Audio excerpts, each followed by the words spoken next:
Okay, we will study, I'm already on the video. We will study multiplying polynomials. Well, do you guys remember this? Yeah. I didn't even write anything. 3a plus 6. Remember that? So Yes. that's called Distributive property. correct. So that would be 3a plus 18, right? Can you see? Okay. What if I write it like this? 3 multiplied by a plus 16. And I actually tell you in directions, do this. You need to understand that this guy will be multiplied to the entire thing. So I can always rewrite it horizontally like this. Okay? If directions tell you multiply, and they have, I don't know, a plus 3, and then here you have a b. You're like, what do I do? What do I do? Well, it's like this. This has to be multiplied to b, and 3 has to be multiplied to b, and between them the same sign, ab plus 3b. But like I said, you can always rewrite it as a distributive property. One term, and then a plus 3, and in the end you will have ab plus 3b. Some students will write ba plus b3. That's kind of correct, but the proper math grammar is to go in alphabetical order. If you have BC or you have CB, right? A, B, so it will be BC. If it's DE, ED, right? A, B, C, G, E, right? Does this make sense? It's very, very, very simple. You guys have studied that.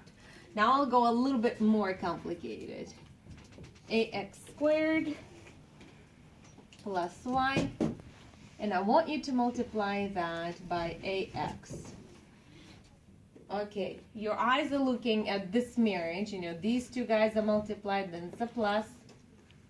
Okay, stop. And then these guys need to be multiplied, right? So AX squared plus y. And it's how your brain works. Some students, they just look at that and multiply.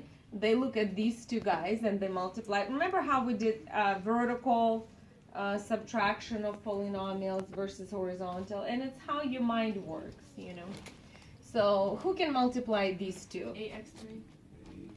A squared. Nay. AX cubed. 2a.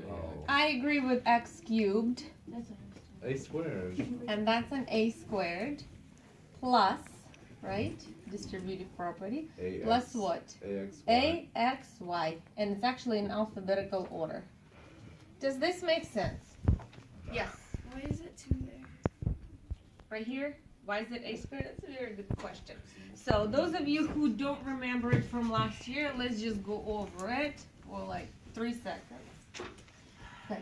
Watch out, and this is in red, and you write it down and you remember it for the rest of your lives, okay?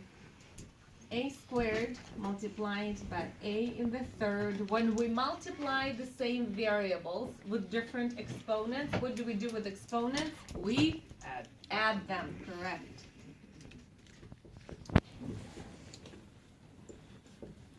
If you have an A, it is never an A.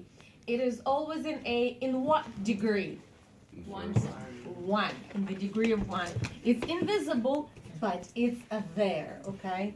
So if I multiply A in the first by A in the first, if I follow this rule, it's called the rule of exponents or the law of exponents, then it will be 1 plus 1. Nate, does this make sense? Because you're looking somewhere there, and I'm here. These guys got multiplied. That's a 1 that you didn't see. They add. That's a 1. You gave me the cube, right? Using the same law, you gave me the cube. So you have to agree that this will be a 2. Does this make sense? Okay. I'll give you something else. When we divide, this is what we do. We subtract exponents. Мы их отнимаем. То же самое. Does this make sense? Do you remember it from last? I don't see you writing that, dude. Dude. You dude. Yes. I don't see you writing this. Does this make sense? You remember No. that? Okay, now we'll be practicing. That's it.